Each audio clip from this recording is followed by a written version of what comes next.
Mapagpalang araw po sa inyong lahat. Ngayon po ay araw ng Linggo, ika-9 ng Hunyo. Pakinggan po natin ngayon ang mabuting balita ng Panginoon. Unang pagbasa mula sa aklat ng Henesis. Pagkakain ni Adan sa bunga ng puno, tinawag siya ng Panginoon at tinanong, "Saan ka naroon?" "Natakot po ako nang marinig ko kayong nasa hardin. Nagtago po ako sapagkat ako'y hubad," tugon ng lalaki. "Sinong may sabi sa iyong hubad ka?" tanong ng Diyos. "Bakit? Kumain ka ba ng bungang ipinagbabawal ko?" "Kasi pinakain po ako ng babaeng ibinigay ninyo sa akin," tugon ng lalaki. "Bakit mo naman ginawa iyon?" tanong ng Diyos sa babae.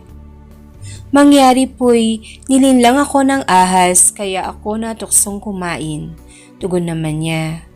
At sinabi ng Panginoon sa ahas, "Sa iyong ginaway may parusang dapat na tanging ikaw lang yaong magdaranas. Ikaw ay gagapang, ang hatol kong gawad at alikabok ang pagkaing dapat. Kayo ng babae laging mag-aaway, binhi mo't binhi niya'y laging maglalaban. Ito ang dudurog ng ulo mong iyan, at ang sakong niya'y ikaw ang tutuklaw." Ang salita ng Diyos. Salamat sa Diyos. Salmong tugunan. Sa piling ng Poong Diyos, may pag-ibig at pagtubos. Sa gitna ng paghihirap, tinawag ko'y Panginoon. Panginoon, ako'y dinggin pagkat ako'y tumataghoy. Dinggin mo ang pagtawag ko't paghingi ng iyong tulong. Sa piling ng Poong Diyos, may pag-ibig at pagtubos.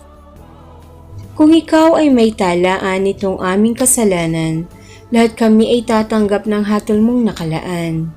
Ngunit iyong pinatawad kasalanan ay nilimot. Pinatawad mo nga kami upang sayo ay matakot. Sa piling ng Poong Diyos, may pag-ibig at pagtubos. Sabik akong naghihintay sa tulong mo, Panginoon, pagkat ako'y may tiwala sa pangako mong pagtulong. Yaring aking pananabik, Panginoon, ay higit pa sa serenong naghihintay ng pagsapit ng umaga. Sa piling ng Poong Diyos, may pag-ibig at pagtubos. Magtiwala ka, Israel, magtiwala sa iyong Diyos. Matatag at di kukupas ang pag-ibig niyang dulot. Lagi siyang naghahandang sa sino man ay tumubos. Ililigtas ang Israel, yung kanyang mga hirang. Ililigtas niya sila sa kanilang kasalanan.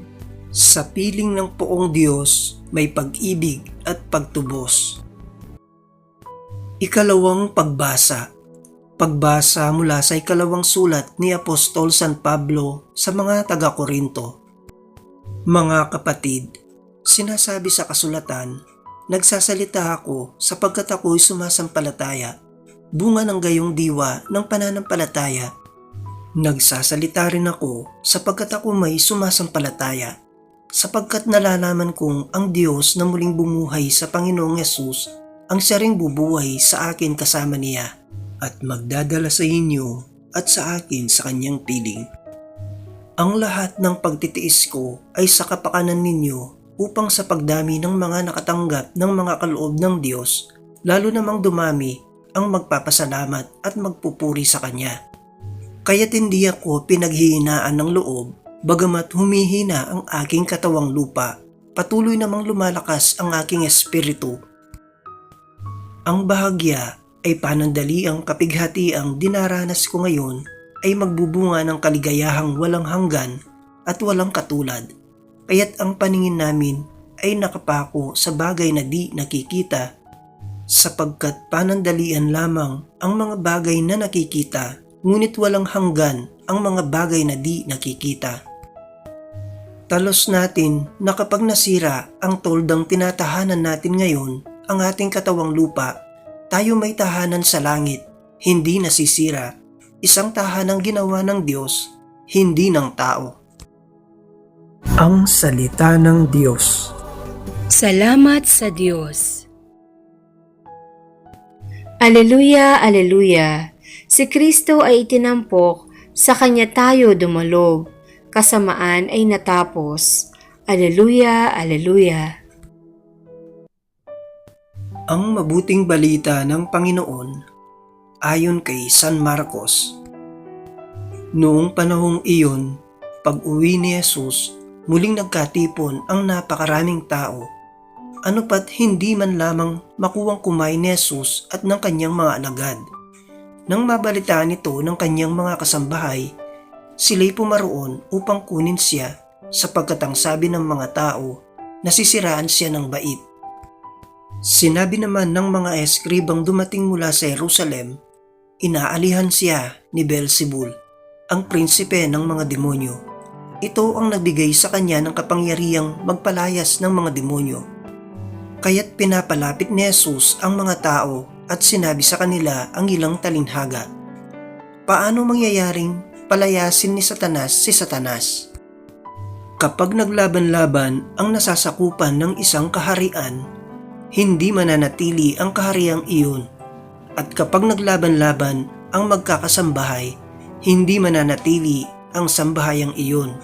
Gayon din naman, kapag nagimagsik si Satanas laban sa kanyang sarili at naglaban-laban ang kanyang nasasakupan, hindi magtatagal at darating ang kanyang wakas. Walang makapapasok sa bahay ng isang taong malakas at makaaagaw ng kanyang ari-arian, malibang gapusin muna niya ang taong iyon. Saka pa lamang niya malolooban ang bahay na iyon. Tandaan ninyo ito, maaaring ipatawad sa mga tao ang lahat ng kasalanan at panlalait nila sa Diyos, ngunit ang sinumang lumait sa Espiritu Santo ay hindi mapatatawad. Ang kanyang kasalanan ay hindi mapapawi kailanman. Sinabi ito ni Jesus sapagkat ang sabi ng ilan, inaalihan siya ng masamang espiritu. Dumating ang ina at mga kapatid ni Jesus. Sila'y nasa labas ng bahay at ipinatawag siya. Noon na may maraming taong nakaupo sa palibot ni Jesus at may nagsabi sa kanya, nariyan po sa labas ang inyong ina at mga kapatid. Ipinatatawag kayo. Sino ang aking ina at mga kapatid? Ani Jesus. Tumingin siya sa mga nakaupo sa palibot niya at nagwika, ito ang aking ina at mga kapatid, sapagkat ang sino mang tumatalima sa kalooban ng Diyos ay siya kong ina at mga kapatid. Ang mabuting balita ng Panginoon. Pinupuri ka namin, Panginoong Hesukristo.